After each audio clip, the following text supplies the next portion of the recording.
നമസ്കാരം, ജന്മഭൂമിയിലേക്ക് സ്വാഗതം. 15ാം കേരള നിയമസഭയുടെ 11ാമത് സമ്മേളനത്തിന്റെ ആദ്യ ദിനത്തിൽ തന്നെ സർക്കാരിനെതിരെ ആഞ്ഞടിച്ച് പ്രതിപക്ഷം. ബാർ മുതലാളിമാർക്ക് വേണ്ടി മദ്യനയം അട്ടിമറിക്കുന്നതിനെതിരെ നിയമസഭയിൽ അടിയന്തര പ്രമേയത്തിന് അനുമതി തേടി. റോജി എം ജോണാണ് വിഷയം അടിയന്തര പ്രമേയത്തോടെ ചർച്ച ചെയ്യണമെന്ന് ആവശ്യപ്പെട്ട് നോട്ടീസ് നൽകിയത്. മദ്യനയത്തിലെ നിലവിലെ ക്രൈംബ്രാഞ്ച് അന്വേഷണം പ്രഹസനമാണ്. പരാതിയിൽ അന്വേഷിക്കുന്നത് ശബ്ദ സന്ദേശം എങ്ങനെ പുറത്തു വന്നു എന്നതാണ്.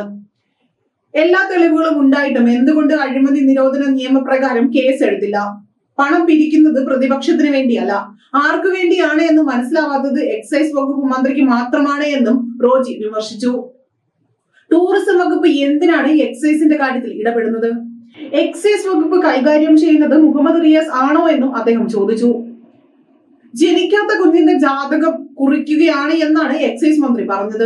എന്നാൽ കുഞ്ഞ് ജനിച്ചെന്നും അതിന്റെ അച്ഛൻ ആരാണെന്ന് മാത്രം അന്വേഷിച്ചാൽ മതി എന്നും റോജി പരിഹസിച്ചു. ഇതൊക്കെ ശ്രദ്ധിക്കേണ്ടേ അമ്പാനെ എന്നും മന്ത്രിയോട് റോജി ചോദിച്ചു.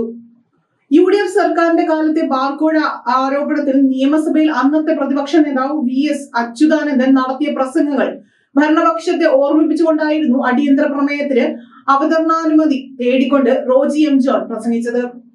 കെടാത്ത തീയും ചാകാത്ത പുഴുവും നിറഞ്ഞ നഗരത്തിൽ നിങ്ങൾ വീണു പോകരുത്. അടുത്ത ദിവസങ്ങളിലെ ശബ്ദ സന്ദേശം എങ്ങനെയാണോ പുറത്തു വന്നത്, സമാന രീതിയിൽ വന്ന ശബ്ദ സന്ദേശങ്ങളുടെ ഒക്കെ അടിസ്ഥാനത്തിലാണ് KM മാണിക്കെതിരെ ഇന്നത്തെ ഭരണപക്ഷം അന്ന് ബാർക്കോഴ ആരോപണം ഉന്നയിച്ചത്. കേരളം മുമ്പെങ്ങും കണ്ടിട്ടില്ലാത്ത വിധം കോലാഹലങ്ങൾക്ക് കേരളം സാക്ഷ്യം വഹിച്ചു. അന്ന് നിയമസഭ പോലും തല്ലി തകർത്ത, സ്പീക്കർ ഇരിക്കുന്ന കസേര പോലും തല്ലി തകർത്ത സർക്കാരിന്റെ ചരിത്രത്തിൽ ഏറ്റവും വലിയ നാണക്കേട് ഉണ്ടാക്കിയ സംഭവ വികാസങ്ങൾക്ക് നിയമസഭ സാക്ഷ്യം വഹിച്ചത് ഈ ബാർക്കോഴ അഴിമതി ആരോപണത്തിലാണ് എന്നും അദ്ദേഹം പറഞ്ഞു. കെടാത്ത തീയും ചാകാത്ത പുഴുവും എന്ന VSന്റെ പ്രസംഗത്തിലെ ഭാഗമാണ് റോജി ഉദ്ധരിച്ചത്. KM മാണിയും ഉമ്മൻചാണ്ടിയും PC ജോർജും ഒക്കെ വിശുദ്ധ ഗ്രന്ഥം നന്നായി വായിച്ചു പഠിച്ചിട്ടുള്ളവരല്ലേ? അതിൽ മത്തായിയുടെ സുവിശേഷത്തിൽ നിന്ന് ഒരു വാചകം ഉദ്ധരിക്കാം. ഒരു മനുഷ്യൻ ഈ ലോകം മുഴുവൻ നേടിയാലും സ്വന്തം ആത്മാവ് നഷ്ടപ്പെടുത്തിയാൽ എന്ത് പ്രയോജനമാണ് എന്ന് പറയുന്നത് വചനം സത്യമായി അനുഭവപ്പെടുന്ന ഒരു കാലം വരും മിസ്റ്റർ മാണി.